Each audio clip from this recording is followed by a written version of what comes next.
pouvoir dans l'entreprise, prendre le pouvoir dans les banques. Ça veut dire d'autres critères d'efficacité sociale. C'est-à-dire, face à un Macron ou un patron qui nous dit « mais vous voyez bien que moi je suis dans la rationalité économique, puisque ce que je vous propose c'est rentable, et vous je vais vous faire parce que vous n'êtes pas rentable ». Il faut être capable de dire « la rentabilité c'est pervers, ce qui est bon c'est l'efficacité économique, sociale et environnementale ». Et ça se mesure. C'est par exemple le rapport de la valeur ajoutée au capital matériel et financier.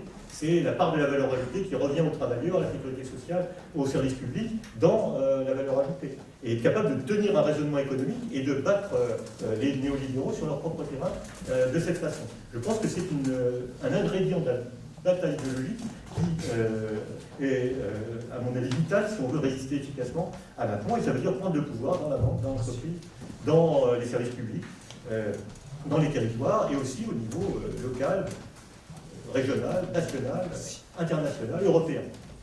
Donc, je termine en signalant qu'un certain nombre de chantiers sont déjà ouverts. Nous sommes dans une civilisation en crise. Civilisation, c'est l'économie, et puis c'est tout ce qui n'est pas l'économie. L'école, la famille, la culture, les relations internationales, l'immigration, et qui ont bien sûr à voir aussi avec l'économie. Donc, dans le domaine de l'économie, on a un marché du travail qui est en crise. Nous proposons de lutter pour apporter des solutions à la crise du marché du travail.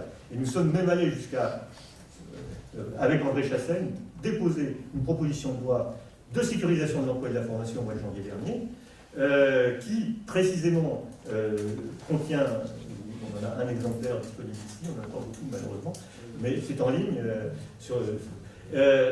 qui contient des dispositions précises pour un code du travail du XXIe siècle, et aussi des dispositions précises pour permettre à ce code du travail du XXIe siècle de fonctionner. Par exemple, des pouvoirs supplémentaires de proposition et de mise en œuvre de ces propositions entre les mains des salariés et de leurs représentants. C'est-à-dire tout le contraire du rabotage des prérogatives économiques des comités d'entreprise. Jusqu'à l'exigence d'une autre utilisation des crédits bancaires. Il y a une crise de l'économie en général, avec des pressions déflationnistes qui s'exercent sur l'économie mondiale, au tel point que des économistes importants développent l'idée de la stagnation séculaire dans laquelle on n'aurait plus assez de demandes, et donc on n'aurait plus que l'inflation financière pour entretenir un semblant d'activité économique. Nous disons qu'effectivement, si on remet à l'initiative du capital pour sortir de cette déflation, on aura beaucoup de mal à le faire, parce que précisément, pour sortir de la déflation, il faudrait davantage de salaires, davantage d'emplois, il faudrait davantage de dépenses en général pour développer les capacités humaines. Mais ça, c'est une question de service public. Donc nous sommes porteurs de propositions pour le développement de nouveaux services publics dans lesquels les travailleurs, les agents des services publics eux-mêmes auraient des pouvoirs supplémentaires pour les orienter autrement que l'orientation actuelle qui les conduit en réalité à l'appauvrissement et au dépérissement. Il y a évidemment la crise financière. Et nous avons un ensemble de propositions. Moi, j'ai appelé ça 7 leviers pour prendre le pouvoir sur l'argent. Il y en a d'autres, mais ça donne une idée. On dispose de terrains sur lesquels on peut mener des luttes pour imposer une autre conception du financement de l'économie. Et il y en a besoin parce que un des problèmes de l'économie française, c'est celui-là, justement. C'est ce qu'on voit. Voilà. On voit que, ça se voit peut-être pas très bien, mais on voit que ce qui se développe de façon galopante dans l'économie française depuis quelques années, c'est les financements de marché en bleu, alors que le crédit stagne. Enfin, la croissance des crédits est beaucoup plus faible.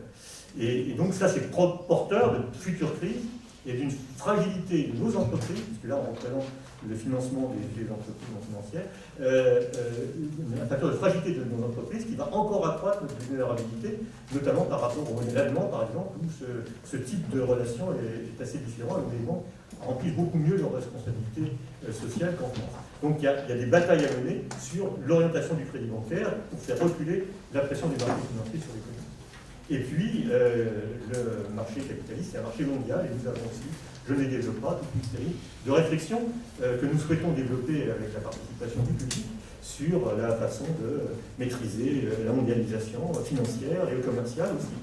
Les deux marchent de pair, sachant que le propre de la mondialisation contemporaine, c'est précisément l'importance des mouvements, des flux de capitaux et de la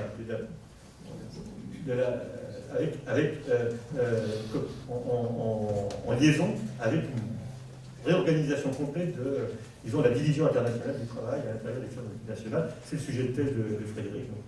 Et donc, donc voilà des chantiers qui sont en cours. Je n'ai pas le temps, on y reviendra si vous voulez. Il y a des travaux en cours là-dessus, donc j'invite à y participer. On essaie de faire connaître ce qui se fait le plus possible, et on le fait.